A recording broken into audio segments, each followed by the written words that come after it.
बिस्मिल्लाहिर्रहमानिर्रहीम। नाज़रीन, आपको हमारे फ़ेसबुक पेज और यूट्यूब चैनल पे खुश आमदीद। तो बात करेंगे सुबह के टाइम जब बंदा उठता है, उठने के बाद जो है फ़ौरन सबसे पहला काम क्या करना चाहिए।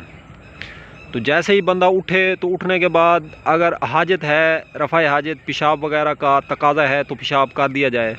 पेशाब करने के बाद जो है आप लोगों ने पहला काम क्या करना है जो मैं आपको बताने वाला हूँ इस वीडियो में। आप लोगों ने मिसवाक जो है शाम को पानी में भिगो देना है। सुबह के टाइम दांतों को अच्छे तरीके से जो है ब्रश करना है, साफ़ करना है दांतों को, सबसे पहला काम।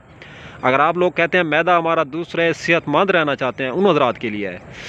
तो मिसवाक करें, दांतों को साफ़ करें। दांतों के अंदर रेशा होता है, पीप होती है और चिकनाहट होती है। ये सीधी जो है जब बंदा पानी पीता है या रोटी खाता है तो मैदे में चली जाती है। तो सबसे पहले उठने के बाद पहला अमल मिसवाक करना है। मिसवाक सुन्नत भी है। तो दांतों को अच्छे तरीके से साफ़ करें, दांतों को अच्छे तरीके से वॉश करें,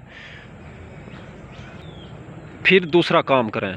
तो इससे आप लातादाद बीमारियों से जो है निजात पाएंगे। नंबर 1, मैदा आपका तंदुरुस्त तवाना होना शुरू हो जाएगा, चेहरे पे रोशनी आना शुरू हो जाएगी, रुखसार लाल होना शुरू हो जाएंगे, खून बनना शुरू हो जाएगा, क्योंकि मैदा सही काम करेगा। तो दांतों की जितनी भी गंदगी है नाज़रीन, इसका ताल्लुक़ मैदे से होता है। जो बंदा खाना खाता है वो रोटी के लुकमे के साथ लिपट के दांत साफ़ हो जाते हैं नाज़रीन, क्योंकि खाने में नमक होता है, फिर दांत साफ़ होते रहते हैं जब आप लोग खाना खाते हैं। तो वो जो गंदगी होती है वो सीधी मैदे में जाती है। तो इसलिए सबसे पहले उठने के बाद मिसवाक करें, दांत साफ़ करें। ये मसला कम लोगों को पता होता है नाज़रीन। तो अब तक के लिए इतना ही। तब तक के लिए अपना भी ख्याल रखें और अपने इस फेसबुक पेज और यूट्यूब चैनल का भी। दोस्तों, हम मिलेंगे किसी भी नई वीडियो के साथ।